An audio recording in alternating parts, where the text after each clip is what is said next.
അലൈക്കും. ഇന്ന് ഞാനിവിടെ ഉണ്ടാക്കാൻ പോകുന്നത് ഒരു വെറൈറ്റി ആയിട്ടുള്ള ഒരു സ്പൈസി സ്നാക്കാണ്. ശരിക്കും ഇത് ചായയുടെ കൂടെയൊക്കെ കഴിക്കാൻ പറ്റിയ ഒരു അടിപൊളി സ്നാക്കാണ് കേട്ടോ. ഇത് ഞാൻ കുറച്ച് വെറൈറ്റി ആയിട്ടാണ് തയ്യാറാക്കിയിരിക്കുന്നത്.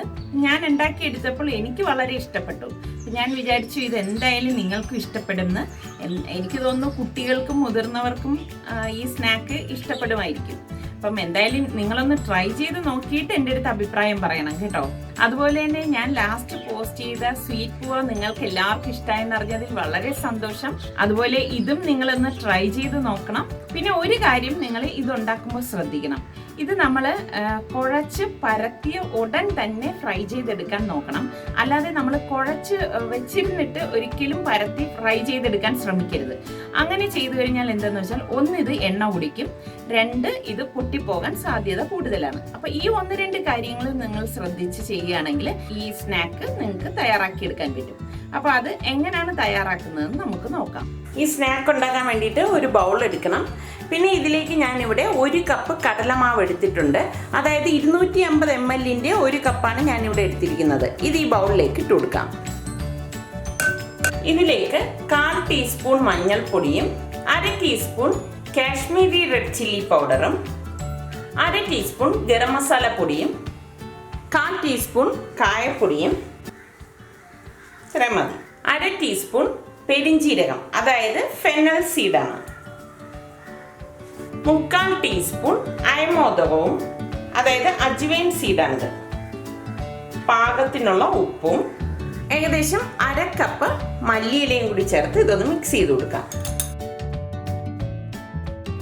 നന്നായി ഇത് മിക്സ് ചെയ്ത ശേഷം ഞാനിവിടെ 2 കപ്പ് വെള്ളം എടുത്തിട്ടുണ്ട്. 250 ml കപ്പിലാണ് ഞാനിവിടെ 2 കപ്പ് വെള്ളം എടുത്തിരിക്കുന്നത്. ഈ വെള്ളം കുറേശ്ശെ ഒഴിച്ചിട്ട് ഇത് കട്ടയില്ലാതെ ഒന്ന് കലക്കിയെടുക്കണം. ആദ്യം നല്ലതുപോലെ ഇത് കലക്കി കട്ട മാറ്റിയ ശേഷം ബാക്കി വെള്ളം ഒഴിച്ച് മിക്സ് ചെയ്തെടുക്കാം. ഇതിപ്പോൾ ഞാനിവിടെ നന്നായിട്ട് കട്ടയില്ലാതെ ഇളക്കി എടുത്തിട്ടുണ്ട്. ഇനി ബാക്കിയിരിക്കുന്ന വെള്ളം കൂടി ഇതിലേക്ക് ഒഴിച്ചു കൊടുക്കാം. ഒഴിച്ചു കൊടുത്തിട്ട് ഇതുപോലെ നന്നായിട്ടൊന്ന് ഇളക്കി മിക്സ് ചെയ്തെടുക്കണം. ഇനി നമ്മൾ ഇത് അടുപ്പത്ത് വെച്ച് കുറുക്കിയെടുക്കും. ഒരു പാൻ അടുപ്പത്ത് വെച്ച് ചൂടാകുമ്പോഴേക്ക് ഏകദേശം 2 ടേബിൾ സ്പൂൺ ബട്ടർ ഇതിലേക്ക് ഇട്ട് കൊടുക്കും. ഇത് ഞാൻ ഫ്രീസറിൽ വെച്ച് എടുത്തത് കൊണ്ടാണ് ഇത് കട്ടയായിട്ടിരിക്കുന്നത്. ബട്ടർ ഇവിടെ മെൽറ്റായി വന്നിട്ടുണ്ട്. ഇനി ഇതിലേക്ക് നമ്മൾ ഈ കലക്കി വെച്ചിരിക്കുന്ന മാവ് നന്നായിട്ടൊന്ന് കലക്കി മിക്സ് ചെയ്ത് ഇതിലേക്ക് ഒഴിച്ചു കൊടുക്കാം. ഒഴിച്ച ശേഷം നന്നായിട്ട് ഇതൊന്ന് ഇളക്കി കൊടുക്കണം. അതായത് ഇത് നമ്മൾ കുറുക്കിയെടുക്കുകയാണ് ചെയ്യുന്നത്. ഞാനിവിടെ ഹൈ ഫ്ലെയിമിൽ തന്നെയാണ് വച്ചിരിക്കുന്നത്. അടിയിൽ പിടിക്കാതെ ഇളക്കി കൊടുക്കണം. ശരിക്കും നമ്മളിങ്ങനെ അടുപ്പത്ത് വെച്ച് ഇതുപോലെ ഇളക്കി കുറുക്കി എടുക്കുന്നത് എന്താണെന്ന് വെച്ചാൽ ആ കടലമാവിൻ്റെ ആ പച്ച ചൊവയൊന്ന് മാറിക്കിട്ടും. അപ്പോൾ ഈ കട്ട കെട്ടി വരാത്ത രീതിയിൽ നമ്മളിത് കുറുക്കിയെടുക്കണം കേട്ടോ. അപ്പം നിങ്ങൾക്ക് ഇത്രയും ക്വാണ്ടിറ്റി വേണ്ട എന്നുണ്ടെങ്കിൽ ഞാൻ പറഞ്ഞതിൻ്റെ നേർ പകുതി വീതം എടുത്താൽ മതിയല്ല. ഇനി നമ്മൾ ഇതിലേക്ക് ഒരു ഐറ്റം കൂടി ചേർക്കും കേട്ടോ. അതായത് ഇത് നല്ലതുപോലെ ഒന്ന് കുറുക്കിയ ശേഷമാണ് അത് ചേർക്കുന്നത്. ഇതിപ്പോൾ ഞാനൊരു 3 മിനിറ്റേ എടുത്തിട്ടുള്ളൂ ഈ ഒരു സ്റ്റേജ് ആകാനായിട്ട്. ഞാൻ പറഞ്ഞല്ലോ, ഞാൻ ഹൈ ഫ്ലെയിമിൽ വെച്ചിട്ട് കൈ എടുക്കാതെ ഇതുപോലെ ഒന്ന് ഇളക്കി കൊടുത്തതാണ്. ഇതിപ്പോൾ പാനിൽ നിന്ന് വിട്ട് വരുന്ന ആ ഒരു പരുവം കാണാമല്ലോ. ഇതാണ് ഇതിൻ്റെ ഒരു പരുവം. ഈ സമയം നമ്മളിതിലേക്ക് 2 കപ്പ് ഗോതമ്പ് മാവ് ഇട്ട് കൊടുക്കും. ആദ്യം 1 കപ്പ് ചേർത്ത് ഒന്ന് മിക്സ് ചെയ്ത ശേഷമാണ് അടുത്ത കപ്പ് നമ്മൾ ഇതിലേക്ക് ചേർക്കുന്നത്. ഞാനിനി ഗ്യാസ് ഓഫ് ചെയ്ത് കൊടുത്തിട്ടാണ് ഇത് മിക്സ് ചെയ്തെടുക്കുന്നത് കേട്ടോ. ഇനി ഒട്ടും വെള്ളം നമ്മൾ ഇതിലേക്ക് ചേർക്കത്തില്ല, അത് പ്രത്യേകം ശ്രദ്ധിക്കണം. അപ്പം ഈ 1 കപ്പ് മാവ് ഇവിടെ മിക്സ് ആയിട്ടുണ്ട്. ഇനി 1 കപ്പ് കൂടി ഇതിലേക്ക് ചേർത്ത് കൊടുക്കും. അപ്പം 1 കപ്പ് കടലമാവിന് 2 കപ്പ് ഗോതമ്പ് മാവ് എന്നുള്ളതാണ് കണക്ക്. ഇപ്പം ഞാൻ ഗ്യാസ് ഓഫ് ചെയ്തിരിക്കുകയാണ്. ഓഫ് ചെയ്ത ശേഷമാണ് ഇത് നന്നായിട്ടൊന്ന് മിക്സ് ചെയ്ത് കൊടുക്കുന്നത്. ഇതിനി ഒരു പരന്ന പാത്രത്തിലേക്ക് ഇട്ടിട്ട് കൈകൊണ്ട് നന്നായിട്ടൊന്ന് കുഴച്ചെടുക്കാം. ഇത് ചൂടോടെ തന്നെ കുഴച്ചെടുക്കണം. ശരിക്കും നമ്മൾ പത്തിരിക്കൊക്കെ കുഴക്കത്തില്ലേ, അതേപോലെ. കൈ പൊള്ളുവാണെങ്കിൽ അടുത്ത് കുറച്ച് തണുത്ത വെള്ളം വച്ചിരിക്കണം. എന്നിട്ട് നന്നായിട്ട് ഇതുപോലെ ഒന്ന് കുഴച്ചെടുക്കണം.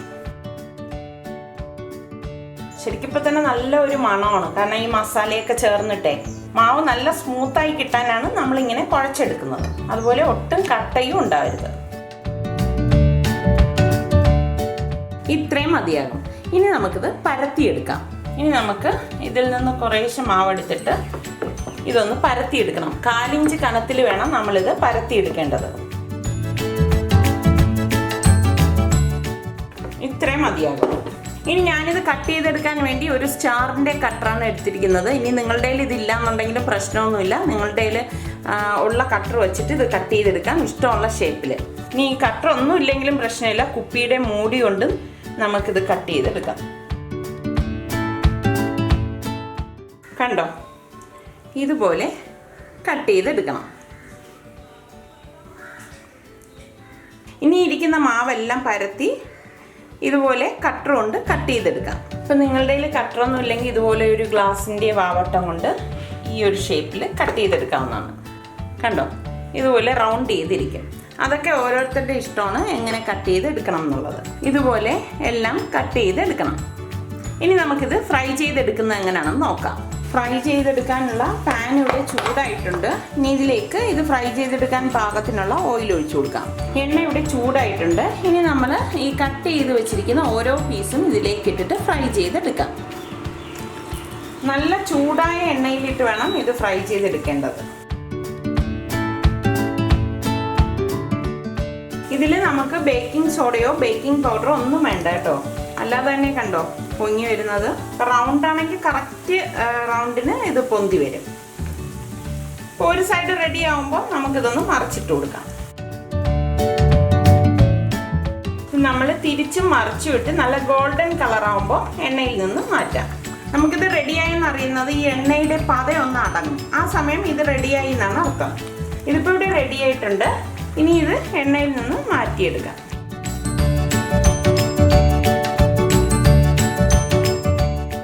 ബാക്കിയിരിക്കുന്നത് നമുക്കിതുപോലെ തന്നെ ഇട്ട് ഫ്രൈ ചെയ്തെടുക്കാം. മസാല സ്നാക്ക് ഇവിടെ തയ്യാറായിട്ടുണ്ട്. ഇത് കുട്ടികൾക്കൊക്കെ ഇഷ്ടപ്പെടുന്ന നല്ല ഒരു സ്നാക്കാണ്.